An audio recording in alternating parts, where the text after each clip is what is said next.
I'm Monisha and I'm doing my MSc in chemistry. So it's very glad to be answering the questions about India. So let's quickly get into the session. Does the state enhance science?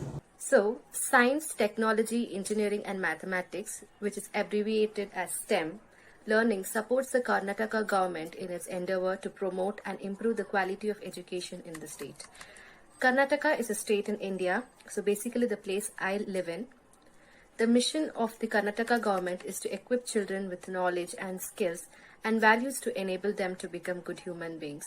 STEM learning has been committed to enhance the basis of learning by multiple efforts, including by being the implementing partner for the installation of many science centers. It is abbreviated as MSCs. STEM learning inspired education leads to explorative thinking and a problem-solving mindset that, in effect, contributes to potential innovators, designers, strategic thinkers, scientists, and partners. With the support of corporates, STEM learning has installed MSCs in 61 schools of Karnataka. The objective is to increase scientific temper and inquisitiveness among students so they can be ready for the future. Corporates who have contributed to the change in education sector of this include Brillio, BASF, CBM, Chloride Metal, Concern India, Excite, and so on. The schools where the MSCs have been installed have experienced the impact of revolutionary STEM education. They have reported an increase in the attention span of the students. The engagement level among students have been amplified. The teachers do not need to intervene like before, as the interactive models spike the curiosity of students. The students keep playing with the models and interim learn the mechanism and grasp the concept. While interacting with each other, they communicate what they experience, and peer learning is quite a common phenomenon observed. MSCs encourage students to become independent thinkers. Students collaborate to explore and learn various topics. And while they interact with each other, interdependence is seen among students. The plug and play model covered 80 concepts from 5th to 10th standard. Not only do students learn through a hands-on approach, but since they are aligned to the syllabus, they can grasp the concept easily. The schools in 7 districts of Karnataka, namely Udupi, Bengaluru, Mangalore, Kolar, Hosur, Bellary and Mysore, have experienced a reformation in the education system. Over 24,400 students have been benefited with this pedagogic approach. With this, we can say that the state has enhanced scientific temper in each and every student. What is it like to live in overpopulated country? Overpopulation of a species is the term used when the numbers of that species starts to exceed the resources available to sustain them. This can be caused by an increase in the number of babies being born or also by the population living longer lives. Modern medical advances mean that people in developed countries are now living much longer lives than in the past. There are around 80 million births each year globally, and together with lower death rates, this means that the human population has been growing by another billion people roughly every 12 years. This increase is dramatically faster than it was even 100 years ago. As the number of people increase, so does the demand for food, water, and other resources. This is the case in developing countries like India. Techniques developed to farm food and produce items that people want to use, from clothes and car to computers, mean that the Earth's resources are rapidly being used up. The harmful emissions produced by factories and vehicles cause environmental damage, such as climate change. When a country like India becomes overpopulated, it gives rise to unemployment as there are fewer jobs to support a large number of people. The rise in unemployment gives rise to crimes such as theft, as people want to feed their families and provide them basic amenities of life. The bigger and denser the city you live in, the more unhappy you're likely to be. Urban living increases in employment prospects and consumption opportunities, but also exposes individuals to numerous urban problems including high living cost, congestion, pollution, crime and traffic, among others.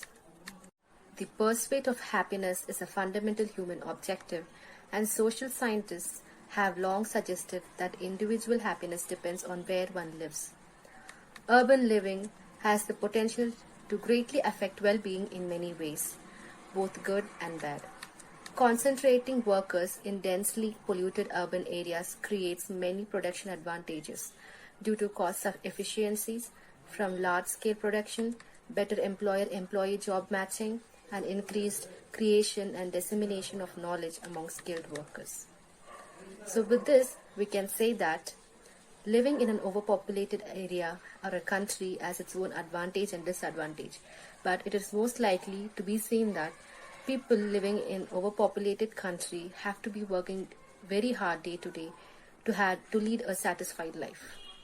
How do scientists in India dialogue with people who hold very strong beliefs, with going opposite ways when it comes to healthcare researches? Over the centuries, the relationship between science and religion has ranged from conflict and hostility to harmony and collaboration, while various thinkers have argued that the two concepts are inherently at odds and entirely separate. Indian medicine has a long history. According to a writer, the system of medicine called Ayurveda was received from the god Brahma.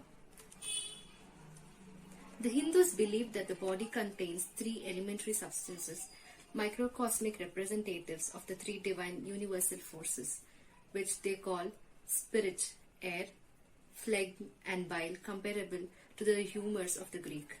Health depends on the normal balance of these three elementary substances. The seven primary constituents of the body, blood, flesh, fat, bone, marrow, chyle and semen, are produced by the action of the elementary substances. Semen was thought to be produced from all parts of the body and not from any individual part or organ. Both Charaka and Shutra state the existence of a large number of diseases. Rough classification of diseases were given. In all texts, fever, of which numerous types are described, is regarded as important. Hindu physicians employed all five senses in diagnosis. Hearing was used to distinguish the nature of breathing.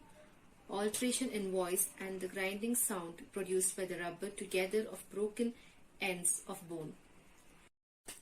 The Hindus were outstanding in operations. Stone in the bladder was common in ancient India, and the surgeons frequently removed the stones by lateral lithotomy. They also introduced plastic surgery. Amputation of the nose was one of the prescribed punishments for adultery, and repair was carried out by cutting from the patient's cheek or forehead a piece of tissue of the required size and shape and applying it to the stump of the nose.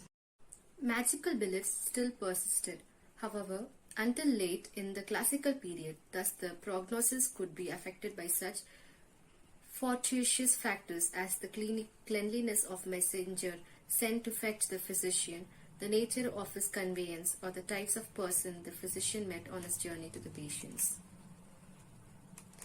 In surgery, ancient Hindu medicine reached its zenith. Operations performed by Hindu surgeons included excision of tumors, incision and draining of abscesses, punctures to release fluid in the abdomen, extraction of foreign bodies, repair of anal fistulas, and so on. It is seen that the present science and the ancient beliefs are interconnected to each other, though the way of dealing it with is different. As you can see, the plastic surgery in the earlier days was done as a punishment, but now it is just for our facial expressions. How do the basic education system and high school work in India? And also, how does the access to university occur? The central and most state boards in India uniformly follow the 10+2+3 pattern of education. In this pattern, study of 10 years is done in schools and 2 years in junior colleges, and then 3 years of graduation for a bachelor degree. The first 10 years is further subdivided into 4 years of primary education, 6 years of high school, followed by 2 years of junior college. The National Council of Educational Research and Training, NCERT, is the apex body located at New Delhi, capital city of India. It makes the curriculum-related matters for school education across India. The NCERT provides support, guidance and technical assistance to a number of schools in India and overseas many aspects of enforcement of education policies. Central Board of Secondary Education, that is CBSE, which conducts examination at the 10th and the 12th standard that are called as board exams. The Council of Indian School Certificate Examination conducts 3 examinations, namely the Indian Certificate of Secondary Education ICSE for class 10, the Indian School Certificate, that is ISC, for grade 12, and the Certificate in Vocational Education CVE for grade 12. Pre-primary stage is the foundation of child's knowledge, skills and behavior. On completion of pre-primary education, child is sent to primary stage, but pre-primary education in India is not a fundamental right. In rural India, pre-primary schools are rarely available in small villages and urban area, on the contrary. But in cities and big towns, there are many established players in pre-primary education sectors. The demand for the preschooling is growing considerably in the smaller towns and cities, but still only 1% of the population under age 6 is enrolled in preschool education. Playgroup, that is pre-nursery. At play schools, children are exposed to a lot of basic learning activities that help them to get independent faster and develop their self-help qualities like eating food themselves, dressing up and maintaining cleanliness. Age limit for admission in nursery is 2 to 3 years.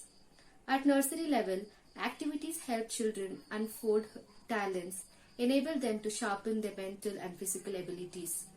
Age limit for admission in nursery is 3 to 4 years. LKG. It is also called junior kindergarten stage. Age limit for admission in LKG is 4 to 5 years. UKG. It is also called as senior kindergarten stage. Age limit for admission in UKG is 5 to 6 years. LKG and UKG stages prepare and help children emotionally, mentally, socially and physically to grasp knowledge easily in the later stage of school and college life. A systematic process of preschool education is followed in India to impart knowledge in the best possible way for better understanding of the young children. By following an easy and interesting curriculum, teachers strive hard to make the entire learning process enjoyable for the children. The Indian government lays emphasis on primary education, also referred to as elementary education, to children aged 6 to 14 years old. Because education laws are given by the states, duration of primary school visit alerts between the Indian states. The Indian government has also banned child labor in order to ensure that the children do not enter unsafe working conditions.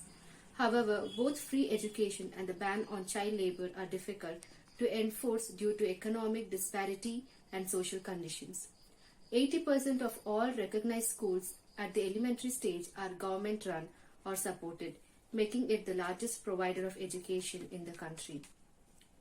However, due to a shortage of resources and lack of political will, this system suffers from massive gaps including high pupil-to-teacher ratios, shortage of infrastructure and poor level of teacher training. Figures released by the Indian government in 2011 shows that there were 58,16,673 elementary school teachers in India. As of March 2012, there were 21,27,000 secondary school teachers in India. Education has also been made free for children for age 6 to 14 years up to class 8 under the Right of Children to Free and Compulsory Education Act 2009. Secondary education covers children aged 12 to 18, a group comprising 8.85 crore children according to the 2001 census of India. The final 2 years of secondary is often called higher secondary, senior secondary or simply the plus 2 stage. The two halves of secondary education are each an important stage for which a pass certificate is needed and thus are affiliated by Central Board of Education under HRD Ministry before one can pursue higher education including college or professional courses. How has the emission of polluting gases generated by vehicles been controlled? was saying that in the past 2 years, India has seen a tremendous spurt in concerns over environmental degradation. Numerous public interest litigations in the court in support of having cleaner air, especially in heavily polluted cities like Delhi, saw some defining steps taken to curb the issue of pollution. From imposition of a blanket ban on vehicle sales to slapping of green cess, the courts did their bit in controlling air pollution. The government too was not very far behind. The Narendra Modi-led government took some key initiatives, including promotion of emission-free electric vehicles as an alternative to the traditional fossil fuels. So now I will discuss a few of the measures taken by the government. The diesel ban and green tax. Following a PIL, that is public interest litigation, the Supreme Court imposed a ban on sale of all diesel personal vehicles having engines more than 2000 cc. Though the ban was imposed in Delhi, NCR, governments of other states explored the idea of imposing a similar ban. The ban was later lifted only after slapping of a 1% on such vehicles, the amount to be deposited with the Central Pollution Control Board. During the 2016 budget, Finance Minister imposed a green tax of 2.5% on small cars and 4% on bigger cars and SUVs. The next one is Bharat Stage 4. The country's apex court had to step in yet again, and this time it was over the issue of implementation of BS4 norms, that is Bharat Stage 4 norms. Keeping in mind the environmental concerns, the Supreme Court banned sales and registration of BS3 vehicles after April 1. This meant that only BS4 vehicles, which are far less polluting than BS3 vehicles, could be bought and registered after the cut-off date. The other measures taken were faster adoption and manufacturing of hybrid and electric vehicles, which is FAME, formed under the National Electric Mobility Mission Plan, was constituted by the Narendra Modi government, the present government, little less than a year after coming to power. This scheme subsidized purchase of hybrid and electric vehicles by giving direct cash benefits to buyers. Till date, 1.46 lakh vehicles have been benefited from the scheme through disbursement of Rs 182 crore worth of incentives, resulting in a direct saving of 12 million liters of fuel and a reduction of 31 million kilograms of carbon dioxide.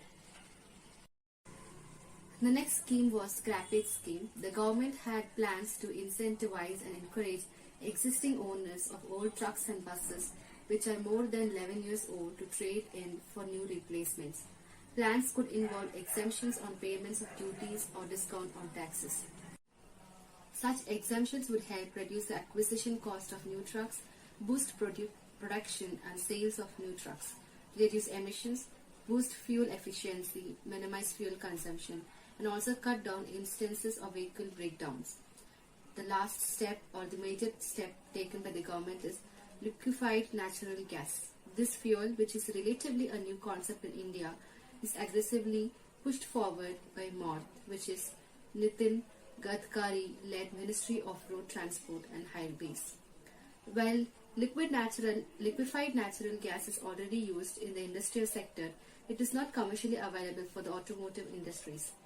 However, the government is setting up LNG, storage depots and ports to help make the fuel used as a conventional alternative to CNG.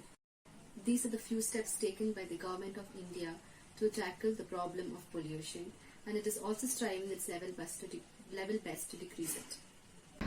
What is it like to be a woman in science in a country where the female gender is seen as submissive?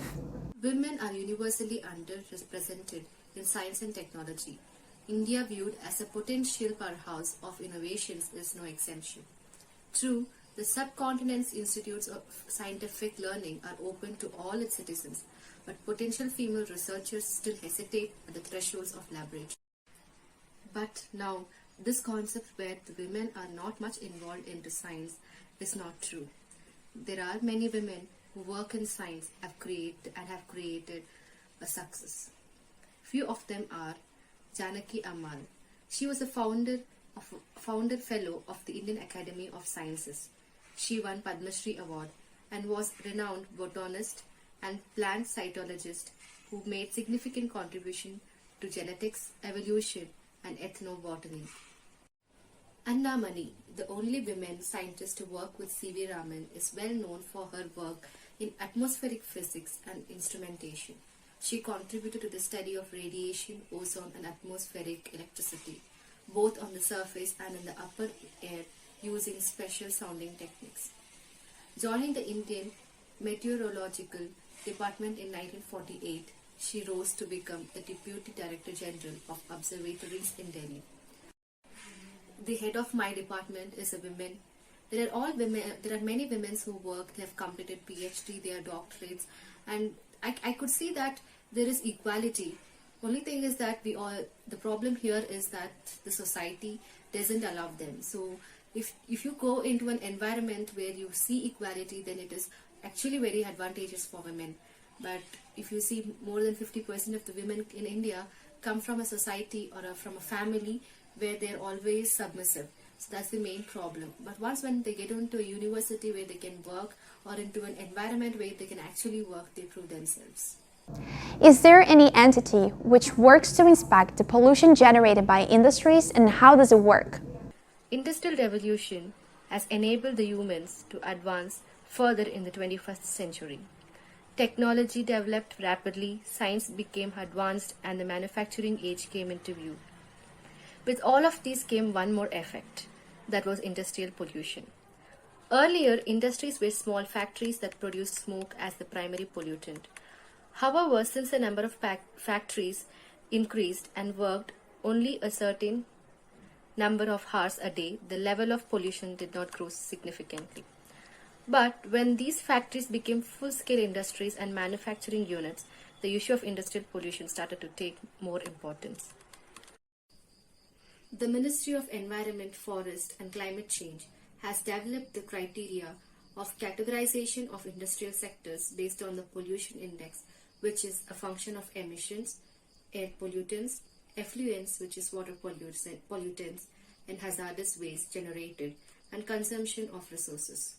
For this purpose, the references are taken from the Water Prevention and Control of Pollution Amendment Act 2003, standards so far prescribed for various pollutants under Environment Protection Act 1986, and Doon Valley Notification 1989 issued by MOEFCC, which is Ministry of Environment, Forest and Climate Change. The pollution index PI of any industrial sector is a number from 0 to 100, and the increasing value of the number denotes the increasing degree of pollution load from the industry. Based on the series of brainstorming sessions among MOEFCC, the following criteria on range of pollution index for the purpose of categorization of industrial sectors is finalized. So, the industrial sectors having a pollution index of 60 and above come under red category. Some of the industries under this category are automobile manufacturing, hazardous waste recycling, shipbreaking, and so on. The second category is the orange category. The industrial sectors having pollution index between 41 to 59 come under this category. Some of the industries under this category are lime manufacturing, automobile, aluminium and copper extraction from scrap. The third category is green category. Industrial sectors having pollution index score of 21 to 40 come under this category. Few examples of the industries are aluminium utensils, Ayurvedic medicines, ready-mix cement concrete, and small bakeries. The fourth category is white category. Industrial sectors having pollution index up to 20 come under this category. Some examples are bicycle, baby carriages, air coolers or conditioners, biofertilizers, biscuit trays, and so on. The purpose of the categorization is to ensure that the industry is established in a manner which is consistent with the environmental objectives. The new criteria will prompt industrial sectors willing to adopt cleaner technology, ultimately resulting in generation of fewer pollutants. Another feature of the new categorization system lies in facilitating self-assessment by industries, as the subjectivity of earlier assessment has been eliminated. This recategorization is a part of the efforts, policies and objective of present government to create a clean and transparent working environment in the country and promote the ease of doing business. Other similar efforts include installation of continuous online emission or effluent monitoring systems in the polluting industry, revisiting the CEPA, that is Comprehensive Environment Pollution Index, concept for assessment of polluted industry clusters, revision of existing industrial emission or effluent discharge standards, initiation of special drive on pollution control activities in Ganga River Basin, and many more in the coming days. The State Pollution Control Board have been persuading the industry since the enactment of Water and Air Acts and rules thereof to make them comply with the standards. In addition to this, national level programs for control of discharges and emissions from polluting industries has also been taken up. How do you see the role of science in your country, and how does the government see it? Science and technology can take a country to the stars in terms of development. It has the power not just to empower people and provide employment, but can also literally build a country. The 21st century in India is apparently marked as the beginning towards an advancement in terms of technology and enrichment of knowledge base in the field of science. At present, India holds a strong position in terms of advanced technology. India also serves as a knowledge warehouse with the existence of its many institutions catering to science and technology which come with qualified and trained manpower. India has strong scientific and technology base that spreads across the country in the form of academic institutions, research and development laboratories, advanced medical center, experimental centers and different advanced industries. India ranks third among the most attractive investment destination for technology transactions in the world. Modern India has had a strong focus on science and technology, realizing that it is a key element for economic growth. India is among the topmost countries in the world in the field of scientific research, positioned as one of the top 5 nations in the world for space exploration. The country has regularly undertaken space missions, including missions to the moon and the famed Polar Satellite Launch Vehicle, abbreviated as PSLV. India is likely to take a leading role in launching satellites for the SAARC nations, generating revenue by offering its space facilities for use to other countries.